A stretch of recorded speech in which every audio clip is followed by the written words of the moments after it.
Hello and welcome to our channel. Thanks to all of you who are return listeners and to any of you new listeners. I'm very grateful that you take some time to listen to Dhamma and hopeful that it's encouraging to you in your practice. Today I'm going to be talking about something that's titled The 37 Wings to Enlightenment. These are 37 different teachings that Buddha has for us as ways, techniques, effort that we can apply in our effort to practice the Buddha's Dhamma.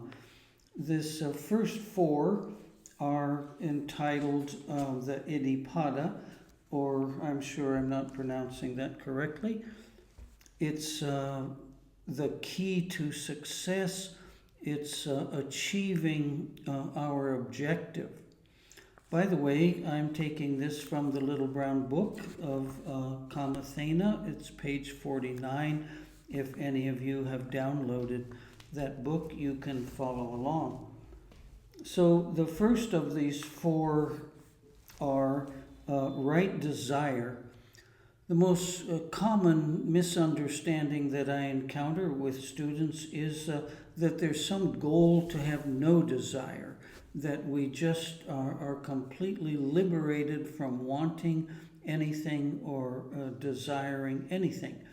Well, that would mean we could not get out of bed, we could not make a breakfast, we couldn't drive a car, take a bath, go to work, we couldn't talk. We can't live in the world without an impulse to do something. So the point is we have to have the right kinds of desire, because certainly there's no shortage of desires that lead to disaster. So another characteristic of chanda, desire, is a kind of delight, a kind of joy. It's not quite happiness. With happiness, we think also of being unhappy. We're trying to find adjectives that we don't instantly think of the opposite. There needs to be a sense of satisfaction, not that we have achieved the goal, but that we are satisfied that we're on the right path, we're practicing correctly, and we are guaranteed to reach the goal if we are practicing according to the teachings of the Buddha. And if we are, we have a sense of gratitude. We're grateful for the Buddha, his teachings, and the Sangha. We're grateful for any teachers we have in this life. We have a joy in making effort to be liberated and in the results of our meditation. It's not ego satisfaction. It's not something we want to brag about. It's not something that we may even want to talk about. It's just a sense of inner peace, an inner sense of satisfaction that we are practicing correctly. And that means that contentment is this treasure. It's our greatest treasure, is to be relaxed and having a feeling of satisfaction in our practice. Number two is vidya, or energy. It's sometimes also translated as effort or right effort. It says here in the book, the striving relentlessly in all four postures. Our postures are four: standing, walking, sitting, and lying down. And we can be practicing in each of those four postures. Those are the four postures that the Buddha has talked about in his teaching. It's the effort to practice, the ceaseless effort to practice. It doesn't mean that we sit down and meditate for some period of time, get up, and that's the end of our practice. No, that's just one form that practice takes.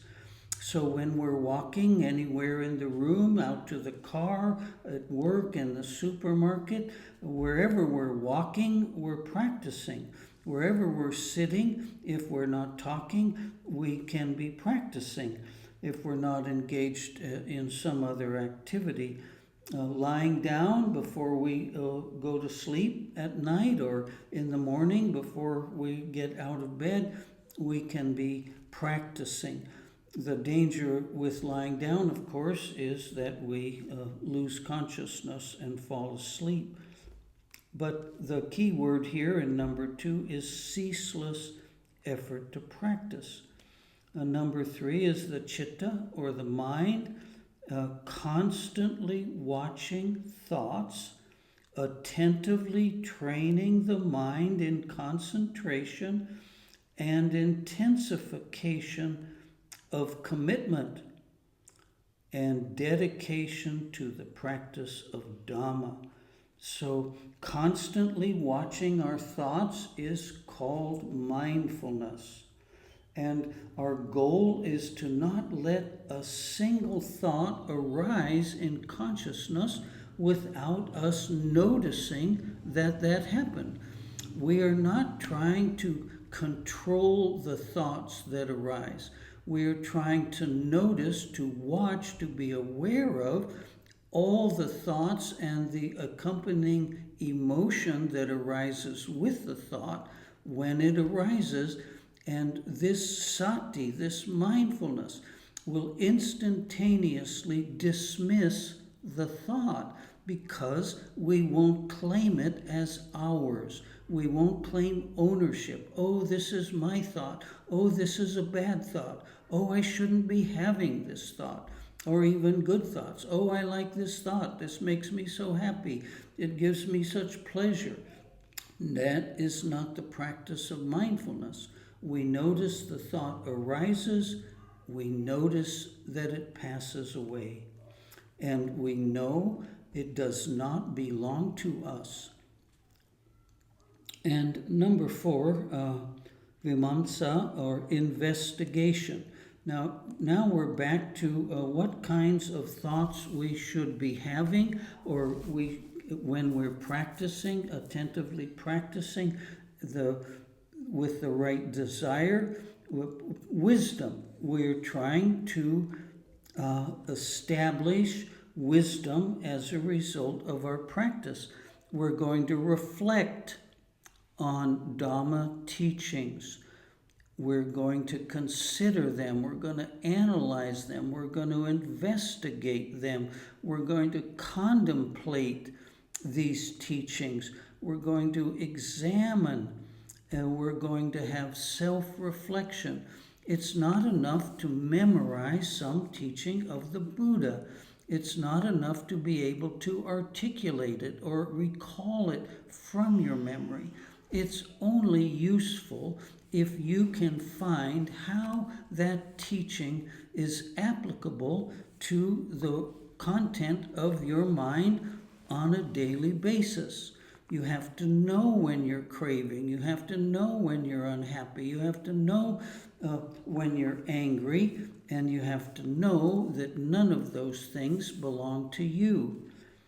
We have to be very vigilant about the practice.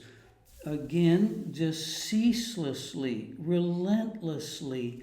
It's an effort that we make all day until we fall asleep. And it's the first thoughts we have when we wake up in the morning.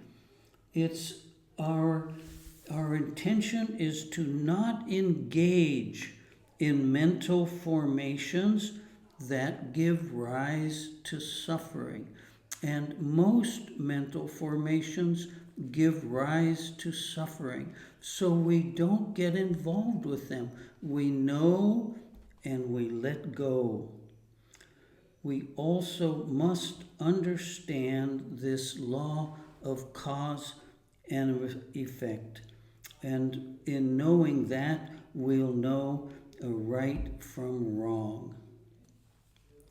So these first 37, the first 4 of 37, we've just covered. Our goal is to have a meditation practice that strengthens the mind so sufficiently that when we stand up and go through our day, we are mindful. We're carrying a kind of video camera in the mind. We are watching everything, and we are not claiming ownership of anything. Thank you. Thank you very much for listening. Please always feel free to make comments or suggestions. Feel free to contact me at any time if I can be helpful to you and your practice. Blessings to all. Thank you.